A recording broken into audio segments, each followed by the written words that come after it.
Hello friends, welcome to WiFi study changing the way of learning. सभी का हार्दिक अभिनंदन है WiFi study education YouTube channel पर। दोस्तों, कैसे हो सब लोग भाई? राम राम, राधे राधे सबको, राधे राधे मित्रों, सबको राधे राधे। और बढ़िया हो आप लोग? सभी साथियों को, हमारे सभी मित्रों को हमारी ओर से कोटि कोटि साधुवाद। और मित्रों, आपको समझ में आ रहा होगा चीज़ें? कमेंट कर दिया करो अगर कोई बात हो तो, समझ में नहीं आए, कोई समझ में कोई पॉइंट समझ में नहीं आए तो कमेंट कर दिया करो। मित्रों, यहाँ से आप डिटेल कोर्स पढ़ने के साथ साथ शाम को 5 बजे लाइव टेस्ट भी दिया करो। लाइव टेस्ट दिया करो, शाम को 5 बजे होता है। और दूसरा, आपका जो टारगेट नेट जीआरएफ का है, जो आपने सपना सजोए हुए हो कि नेट जीआरएफ मेरा होना चाहिए, तो उसके लिए मित्रों आप प्लस कोर्स भी ज्वाइन कर सकते हैं। अनअकैडमी पे है, बहुत बेहतरीन तरीके से क्लासें आपकी रनिंग में है।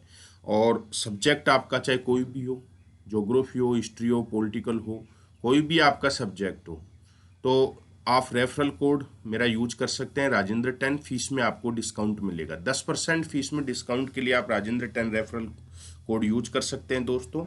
और ऐसा नहीं है कि मेरा रेफरल कोड आपने यूज किया तो साहब आपको पॉलिटिकल की क्लास नहीं दिखेगी, या फिर आपको ज्योग्राफी की क्लास नहीं दिखेगी, या हिस्ट्री की क्लास नहीं दिखेगी। सारी क्लास दिखाई देंगी आपको अनअकैडमी पे। जो नेट के सेक्शन में जितने भी टीचर पढ़ा रहे हैं, सबकी क्लास का आनंद ले सकते हैं। इससे पीछे की क्लास का आनंद भी ले सकते हैं, अपकमिंग कोर्स का भी आनंद ले सकते हैं। ठीक है मित्रों? तो जो विद्यार्थी ज्योग्राफी के स्टूडेंट हैं और वास्तव में अभी भी वो सोए हुए हैं, तो उनके लिए महत्वपूर्ण और विशेष संदेश मेरा है कि स्कूल लेक्चर की भर्ती भी आने वाली है, कॉलेज लेक्चर की भर्ती भी आने वाली है। तो मित्रों, बहुत सुनहरा अवसर है ज्योग्राफी पढ़ने का। 12 बजे क्लास चल रहा है, बहुत आराम से स्लो स्लो बैच चल रहा है। जब भर्ती आएगी तो हो सकता है स्पीड भी बढ़ जाए। तो आप, बहुत अच्छा मौका है ज्योग्राफी के स्टूडेंटों के लिए, आप ज्वाइन करें। 12 बजे मेरी क्लास रनिंग में चल रही है।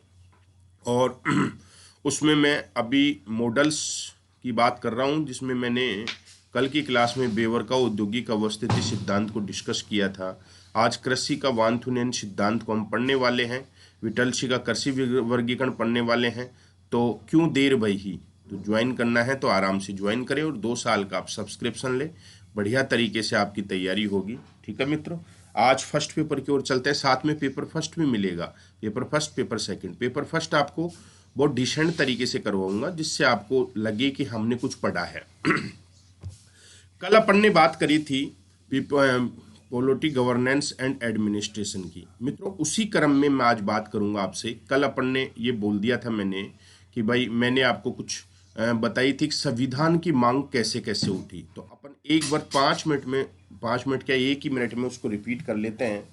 तो कल मैंने आपको बताया था कि भारत में संविधान की मांग कैसे उठी, और ये भी बताया संविधान के प्रकार कितने होते हैं: लिखित संविधान, अलिखित संविधान।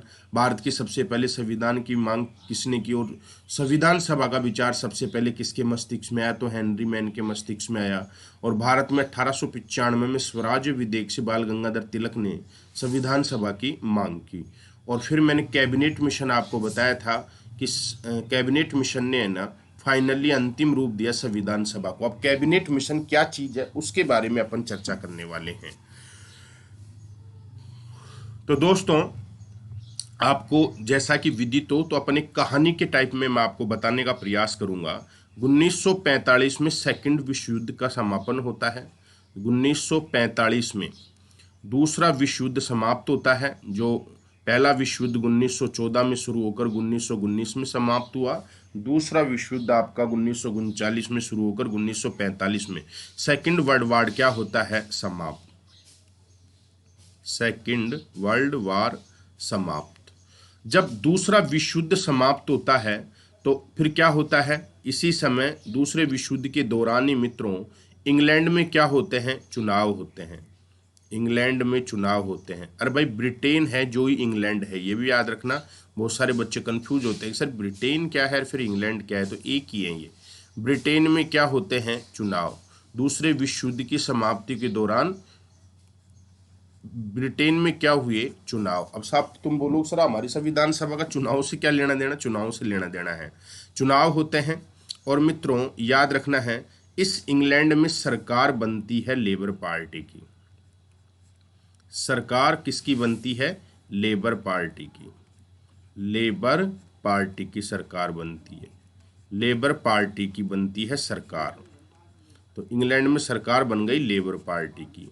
और मित्रों, इंग्लैंड में इस लेबर पार्टी की सरकार जो है, जो सरकार है लेबर पार्टी की, इसका प्रधानमंत्री बनते हैं, पीएम बनते हैं एटली। प्रधानमंत्री कौन बनते हैं? एटली। ये इसके प्रधानमंत्री बनते हैं। तो मित्रों फिर क्या होता है, ये जो एटली हैं, इन एटली ने अपने मंत्रिमंडल में से, एटली ने अपने अपने मंत्रिमंडल से, जो इनका मंत्रिमंडल था उस मंत्रिमंडल से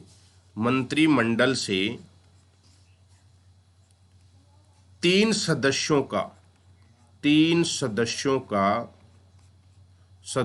का एक विशिष्ट मंडल चुना। एक विशिष्ट मंडल चुना। 3 सदस्यों का एक विशिष्ट मंडल का क्या किया? चुनाव किया। विशिष्ट मंडल का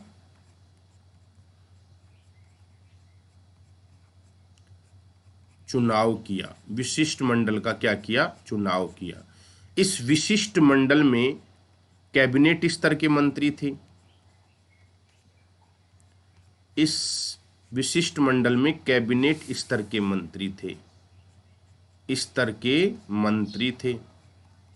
पहली बात तो मंत्री थे। और इसी विशिष्ट मंडल को इसीलिए कैबिनेट मिशन भी नाम दिया।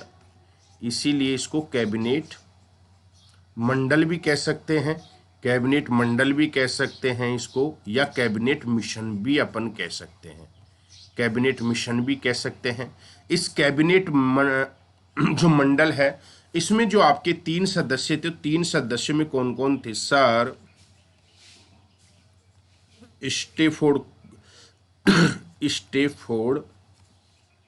क्रिप्स, एक सदस्य सर स्टेफोर्ड क्रिप्स थे। दूसरे एबी अलेक्जेंडर,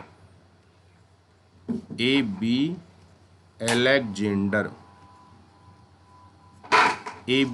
अलेक्जेंडर थे।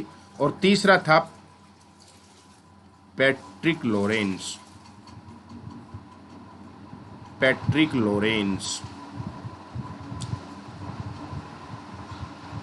ये 3 सदस्य थे। इन तीनों से, ये तीनों कैबिनेट मंत्री थे और इन तीनों को ही कहा जाता है कैबिनेट मिशन। इसे ही क्या कहा जाता है? Cabinet mission. अब कैबिनेट मिशन क्यों कहते हैं इनको, ध्यान से समझना। एटली ने क्या किया? इस एटली महोदय ने 3 सदस्यों को जो मैंने लिखे हैं, इन 3 सदस्यों को भारत में स्थितियों का जायजा लेने के लिए भेजा। भारत में जायजा हेतु भेजा।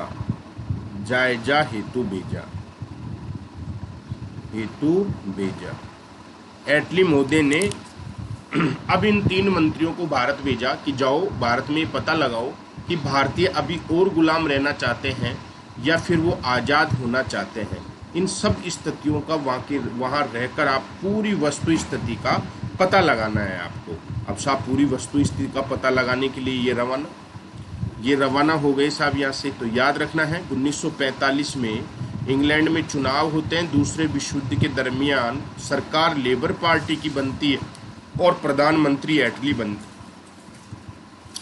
एटली महोदय ने अपने मंत्रिमंडल में से 3 व्यक्तियों का चुनाव किया, sir Stafford Cripps, A V Alexander, Patrick Lawrence. और इन 3 का कैबिनेट स्तर के मंत्री होने के कारण इनका नाम रखा गया कैबिनेट मंडल या कैबिनेट मिशन। ये 3 जो सदस्य हैं, इनको एटली भारत की स्थितियों का जायजा लेने के लिए भेजते हैं और ये पता लगाने के लिए कि तुम भारत जाके इस बात का पता लगाओ कि भारतीय अभी गुलाम रहना चाहते हैं या आज़ाद होना चाहते हैं। अब इससे आगे की मैं बात करूं आपके सामने, तो अब क्या होगा? ये भारत आते हैं मित्रों। कैबिनेट मिशन,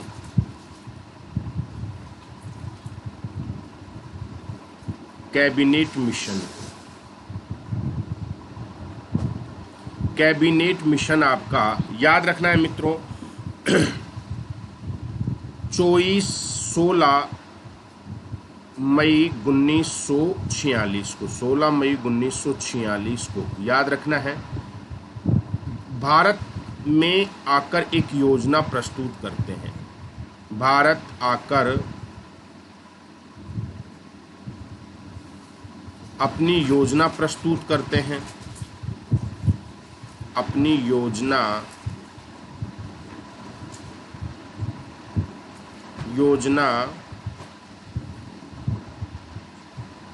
प्रस्तुत करते हैं। योजना प्रस्तुत करते हैं 16 मई 1946 को एक योजना प्रस्तुत की गई इनके द्वारा। और योजना में क्या क्या बात लिखी हुई थी? योजना प्रस्तुत की गई तो योजना में क्या क्या था? कैबिनेट मिशन की योजना, कैबिनेट मिशन की योजना में क्या क्या था?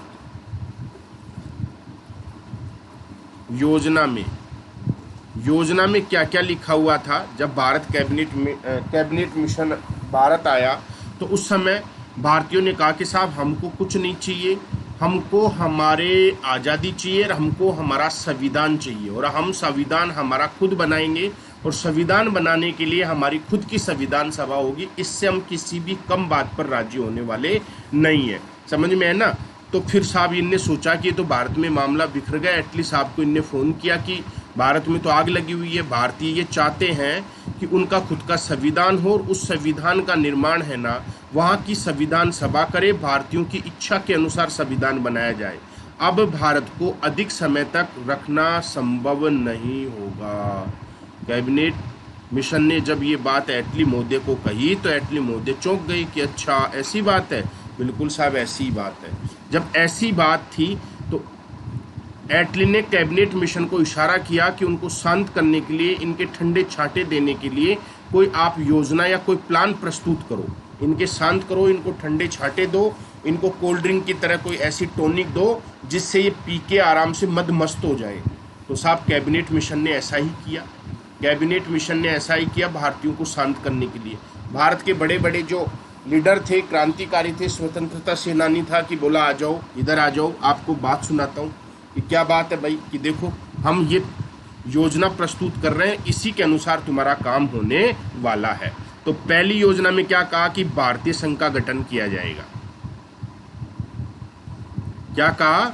भारतीय संघ का गठन किया जाएगा। भारतीय संघ का गठन किया जाएगा। भारतीय संघ का गठन किया जाएगा। दे दिया साहब गोली, जाएगा। भारतीय संघ का क्या किया जाएगा? गठन किया जाएगा। ये आपको ध्यान रखना है। साहब ये भारतीय संघ क्या है? इनने पूछा कि सर ये भारतीय संघ क्या चीज है, क्या फफूंद है भारतीय संघ?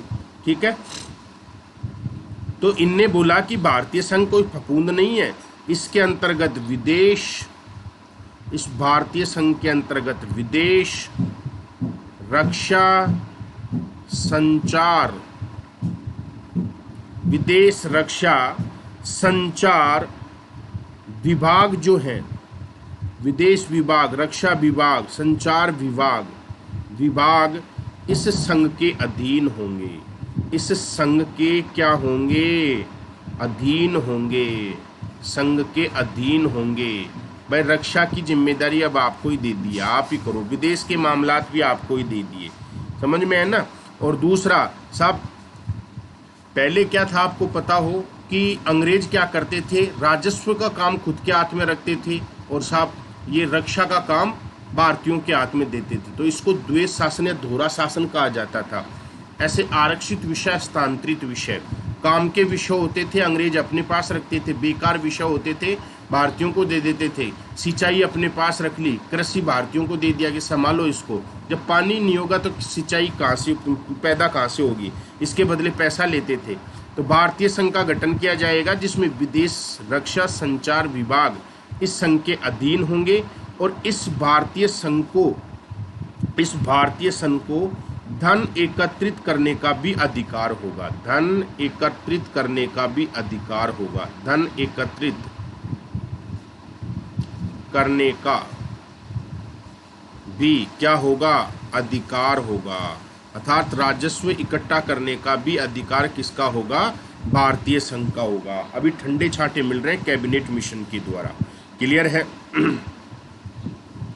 दूसरी बात, इस भारतीय संघ की कार्यपालिका और विधान व्यवस्थापिका, भारतीय संघ की कार्यपालिका व व्यवस्थापिका,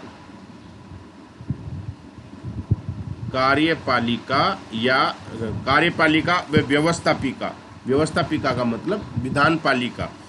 भारतीय संघ की कार्यपालिका व्यवस्थापिका होगी कि भारतीय संघ की कार्यपालिका भी होगी और भाई साहब व्यवस्थापिका भी होगी। भारतीय संघ की कार्यपालिका होगी और व्यवस्थापिका भी होगी, यह आपको ध्यान रखना। इनने बोला कि सब भारतीय संघ में आपने बोल दिया कि भारतीय संघ की कार्यपालिका भी बनाई जाएगी और व्यवस्थापिका भी बनाई जाएगी, तो इनमें होगा कौन? इनमें शामिल कौन होगा? इनमें शामिल कौन होगा? इनने पूछा सर शामिल कौन होगा? शामिल कौन होगा? तो इनने क्या कहा कि इसमें शामिल होंगे ब्रिटिश प्रांतों के सदस्य। ब्रिटिश प्रांत, तो ब्रिटिश प्रांतों के जो सदस्य हैं, ब्रिटिश प्रांत के सदस्य, वो इसमें शामिल होंगे। देशी रियासतों के सदस्य इसमें शामिल होंगे। देशी रियासतों के सदस्य शामिल होंगे। देशी रियासतों के सदस्य इसमें क्या होंगे? शामिल होंगे। यह आपको ध्यान रखना है। क्लियर है कि कौन कौन शामिल होंगे? ब्रिटिश प्रांत के सदस्य शामिल होंगे, देशी रियासतों के सदस्य शामिल होंगे। अब साहब शामिल तो होंगे, लेकिन साहब ये कितने? तो बहुत सारे ब्रिटिश प्रांतों के बहुत सारे सदस्य, कौन शामिल होगा? तो मित्रों फिर बोला कि 10 लाख की जनसंख्या पर एक सदस्य होगा। 10 लाख की जनसंख्या पर 10 लाख की जनसंख्या पर कितने सदस्य होगा? एक सदस्य होगा। 10 लाख की जनसंख्या पर कितने सदस्य शामिल किए गए? एक सदस्य। याद रखना है, 10 लाख की जनसंख्या पर एक सदस्य होगा, ये आपको ध्यान रखना है। क्लियर है? चलो आगे। अब क्या बोला? ये भारतीय संघ क्या बोलता है? अब भारतीय संघ भारतीय संविधान निर्माण के लिए, भारतीय संविधान निर्माण के लिए, भारतीय संघ भारतीय संविधान निर्माण के लिए, भारतीय संघ भारतीय संविधान निर्माण के लिए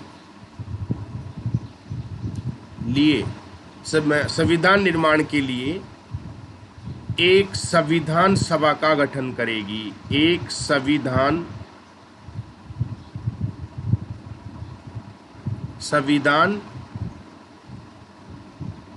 सभा का गठन करेगी। भारतीय संघ क्या करेगी? एक संविधान सभा का गठन करेगी या स्थापना करेगी। क्लियर है? और इनने बोला कि साहब इस संविधान सभा में 389 सदस्य होंगे। 398 सदस्य होंगे। 398 सदस्य होंगे। तो भारतीय संविधान सभा के निर्माण के लिए एक संविधान सभा का गठन करेगी, जिसमें कुल सदस्य संख्या कितनी ली जाएगी? 389 सदस्य संख्या ली जाएगी। याद रखना कितनी? 389 सदस्य संख्या ली जाएगी, ये आपको ध्यान रखना है। क्लियर है? अब आगे की बात करेंगे इसमें। मित्रों, इनने कह दिया कि 389 सदस्य होंगे। 389 सदस्य होंगे। अब साहब भारतीयों ने पूछा कि कैसे कैसे होंगे, बताओ जल्दी से हमको कैसे कैसे होंगे। तो इन्होंने कहा कि जो 389 सदस्य होंगे, पहली बात तो इनका जो निर्वाचन होगा वो कैसे होगा, किस आधार पर होगा? तो इन्होंने कहा कि प्रांतीय विधान मंडल के सदस्यों के द्वारा, प्रांतीय विधान मंडल के सदस्यों के द्वारा, प्रांतीय विधान मंडल, प्रांतीय विधान मंडल के सदस्यों के द्वारा, प्रांतीय विधान मंडल के सदस्यों के द्वारा अप्रत्यक्ष रूप से निर्वाचन होगा। कैसे होगा? अप्रत्यक्ष रूप से निर्वाचन, अप्रत्यक्ष रूप से निर्वाचन होगा। ये आपको ध्यान रखना है मित्रों। 389 सदस्य होंगे जिनमें क्या होगा? प्रांतीय विधान मंडल के सदस्यों के द्वारा निर्वाचन होगा अप्रत्यक्ष रूप से। याद रखना है पहला बिंदु। तो संविधान सभा में जो 389 सदस्य थे, इनका निर्वाचन की अगर मैं बात करूं तो पहली बात बिंदु क्या हुआ? प्रांतीय विधान मंडल के सदस्यों के द्वारा अप्रत्यक्ष रूप से निर्वाचन हुआ, प्रत्यक्ष रूप से नहीं। दूसरा, अब 389 जो सदस्य इसमें कैसे कैसे होंगे? बोला कि भाई 292 सदस्य, 292 सदस्य ब्रिटिश प्रांत से होंगे। 292 सदस्य कहाँ से होंगे? ब्रिटिश प्रांत से होंगे। 292 सदस्य कहाँ से होंगे? ब्रिटिश प्रांत से होंगे। फिर बोला 4 सदस्य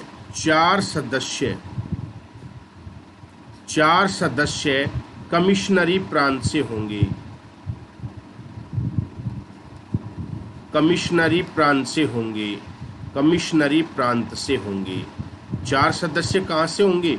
कमिश्नरी प्रांतों से होंगे।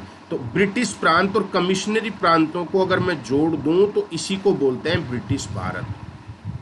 इसी को क्या बोला जाता है? British Bharat, British Bharat. और ब्रिटिश भारत से कुल सदस्य कितने थे? 296। ये भी आपसे परीक्षा में प्रश्न पूछा जाता है कि मित्रों ब्रिटिश भारत से सदस्य कितने थे? 296। ब्रिटिश प्रांतों से कितने थे? 292। याद रखना, कमिश्नरी प्रांत से कितने थे? 4 सदस्य थे। ये आपको ध्यान रखना है, आपसे परीक्षा में प्रश्न पूछा जाएगा, यहाँ से पक्का पूछा जाएगा। ठीक है। फिर ये जो ब्रिटिश भारत के सदस्य थे, तो इनका क्या होता है? इनका होता है निर्वाचन। इनका क्या होता है? इनका होता है निर्वाचन। अप्रत्यक्ष रूप से इनका क्या होता है? निर्वाचन होता है। फिर बोले बच्चे कुचे कौन होंगे? बच्चे कुचे में बोले कि साहब 93 देसी रियासतों के सदस्य होंगे, देसी रियासतों के सदस्य होंगे, देसी रियासतों के क्या होंगे? सदस्य होंगे, सदस्य होंगे। 93 देसी रियासतों के सदस्य होंगे। फिर पूछा कि साहब इनका क्या होगा? कि इनको राजाओं के द्वारा मनोनीत किया जाएगा,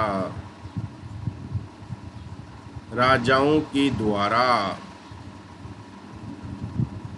राजाओं के द्वारा क्या किया जाएगा? मनोनीत, मनोनीत किया जाएगा। राजाओं के द्वारा मनोनीत किया जाएगा, राजाओं के द्वारा मनोनीत किया जाएगा। अब यहाँ पे एक निष्कर्ष क्या निकल कर आ गया बच्चों? मित्रों यहाँ पे एक निष्कर्ष निकल के आ गया कि जो हमारी संविधान सभा थी, ये 2 प्रकार से बनी। अब हमारी संविधान सभा, हमारी संविधान सभा 2 प्रकार से बनी। कितने प्रकार से बनी भाई दोस्तों? 2 प्रकार से बनी मेरे बच्चों। और 2 प्रकार की बात करूं तो पहला, एक तो ये अप्रत्यक्ष निर्वाचित पर आधारित थी, अप्रत्यक्ष निर्वाचन पर आधारित थी, अप्रत्यक्ष निर्वाचन पर आधारित थी। और दूसरा ये मनोनीत भी थी। दूसरी क्या भी थी? ये मनोनीत भी थी, मनोनीत भी थी, मनोनीत भी थी। अब यहीं से प्रश्न पूछ लेता है, यहीं से प्रश्न पूछ लेता है संविधान सभा के बारे में क्या सही है? संविधान सभा निर्वाचित व मनोनीत दोनों थी, संविधान सभा केवल निर्वाचित थी, संविधान सभा केवल मनोनीत थी। तो याद रखना है संविधान सभा निर्वाचित भी थी और मनोनीत भी थी। तो निर्वाचन में किसको शामिल किया है? ब्रिटिश प्रांत के सदस्यों का। मनोनीत में कौन है? देशी रियासतों के सदस्य। ये आपको ध्यान रखना है। क्लियर है? देशी रियासतों के सदस्य। तो अब समझ में आ गया होगा। लेकिन इसका निर्वाचन कैसे हुआ? अप्रत्यक्ष रूप से निर्वाचन हुआ था। इसका निर्वाचन कैसे हुआ था? अप्रत्यक्ष रूप से निर्वाचन हुआ था। ये आपको ध्यान रखना है। यानी कि संविधान सभा का प्रत्यक्ष रूप से निर्वाचन नहीं हुआ। कैसे हुआ? अप्रत्यक्ष रूप से। ये आपको ध्यान रखना है मित्रों। क्लियर है? तो संविधान सभा अप्रत्यक्ष और मनोनीत, अप्रत्यक्ष निर्वाचन और मनोनीत दोनों आधार से बनी हुई थी। ये आपको ध्यान रखना है। क्लियर? दूसरी बात याद रखना है, इसका बहिष्कार, संविधान सभा का बहिष्कार, संविधान सभा का बहिष्कार किसने किया था? मुस्लिम लीग ने किया था। बहिष्कार किसने किया? मुस्लिम लीग ने किया। ये भी आपको ध्यान रखना है। संविधान सभा का बहिष्कार किसने किया? मुस्लिम लीग ने। मुस्लिम लीग ने इसका बाइकाट कर दिया। मुस्लिम लीग ने कहा कि भाई साहब हम इसमें शामिल नहीं होंगे, क्योंकि हमारे पाकिस्तान स्वतंत्र देश की मांग को इसने ठुकरा दिया। दूसरी बात, इसमें जो सदस्य थे, इसमें सदस्य 389 सदस्य कैसे थे? यानी कि एक सदस्य, संविधान सभा का एक सदस्य, तो मैं 389 की बात कर रहा हूँ उस टाइम, तो एक सदस्य 10 लाख जनसंख्या का प्रतिनिधित्व करता था। एक सदस्य कितनी जनसंख्या का? 10 लाख जनसंख्या का क्या करता था? प्रतिनिधित्व करता था। ये भी आपको ध्यान रखना है, बहुत इंपॉर्टेंट है। तो संविधान सभा का एक सदस्य कितनी जनसंख्या का प्रतिनिधित्व करता था? 10 लाख की जनसंख्या का प्रतिनिधित्व करता था। ये आपको ध्यान रखना है। ठीक मित्रों, अब नेक्स्ट बात करते हैं।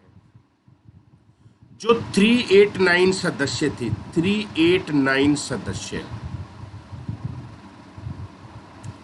389 जो सदस्य थे, इन सदस्यों में कैसे कैसे सदस्य शामिल किए गए थे? याद रखना है 389 में।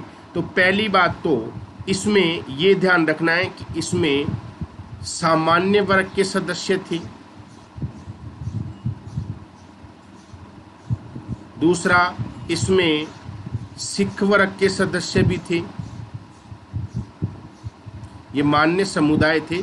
सामान्य वर्ग हुआ, सिख वर्ग हुआ, और बाद में इसमें मुस्लिम लीग के सदस्य भी शामिल हो गए थे। बाद में इसमें मुस्लिम लीग के सदस्य भी क्या हो गए थे? शामिल हो गए थे। तो ये किससे? सामान्य वर्ग से, सिख वर्ग से, मुस्लिम लीग से बनी हुई है। उस समय के यही 3 मान्य समुदाय थे। उस समय यही मान्य समुदाय थे। उस समय ये 3 मान्य क्या थे? समुदाय थे। ये आपको ध्यान रखना है। क्लियर है दोस्तों? उस समय ये 3 मान्य समुदाय थे। पहला, 389 सदस्यों में कौन कौन थे? सामान्य वर्ग के सदस्य, सिख वर्ग के सदस्य।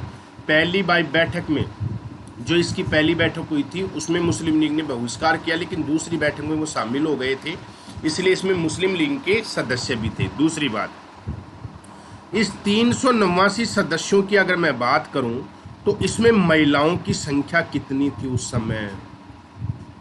तो याद रखना, महिलाओं की संख्या कितनी थी मेरे मित्रों? बहुत इंपॉर्टेंट है, 15। महिलाओं की संख्या कितनी थी? 15। बहुत इंपॉर्टेंट है, महिलाओं की संख्या 15। और इन 15 में से एकमात्र मुस्लिम महिला, एकमात्र मुस्लिम महिला,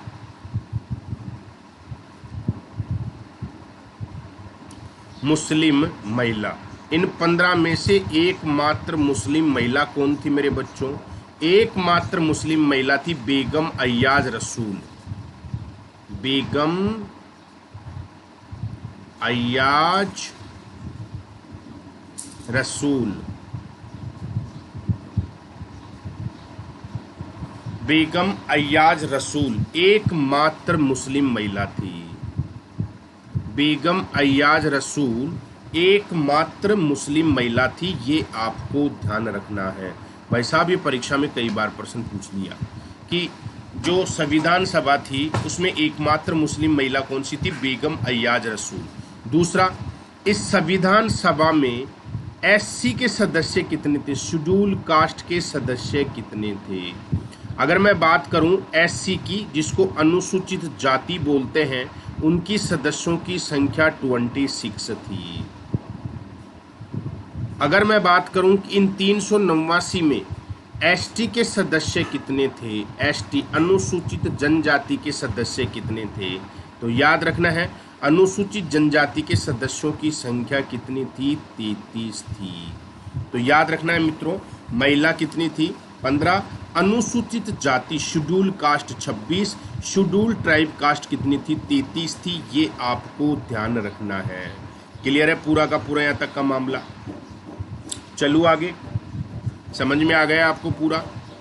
मित्रों यहाँ से आपसे परीक्षा में प्रश्न पूछा जा सकता है कि जो हमारी संविधान सभा है उस संविधान सभा में 389 सदस्यों में से महिलाओं की संख्या कितनी थी और एससी की संख्या कितनी थी, एसटी की संख्या कितनी थी। और ये भी आपसे क्वेश्चन पूछा जा सकता है कि एकमात्र महिला मुस्लिम कौन थी, महिला मुस्लिम सदस्य कौन थी, ये आपको ध्यान रखना है। यहाँ से आपसे परीक्षा में प्रश्न पूछा जाएगा। क्लियर है मामला? सेट है यहाँ पे? चलो आगे।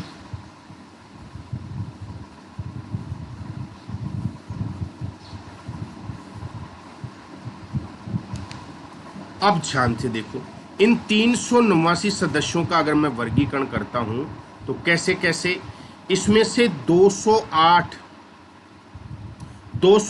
इसमें मित्रों याद रखना है भारतीय राष्ट्रीय कांग्रेस के सदस्य थे। भारतीय राष्ट्रीय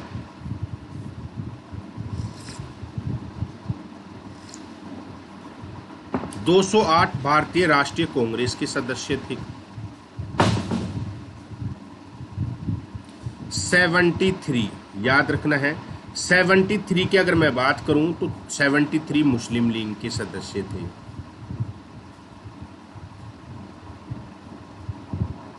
73 मुस्लिम लीग के सदस्य थे।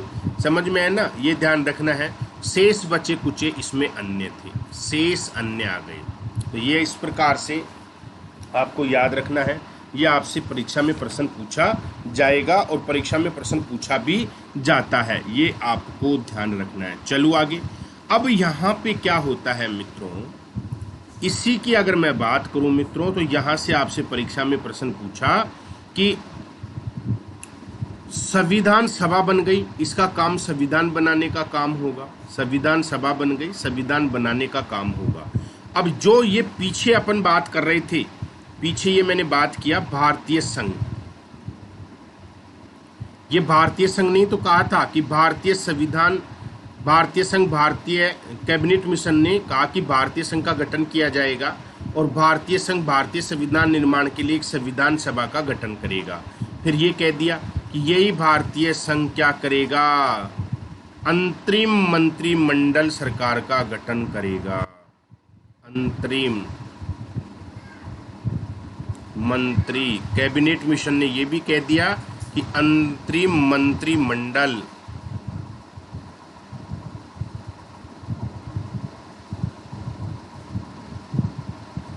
सरकार का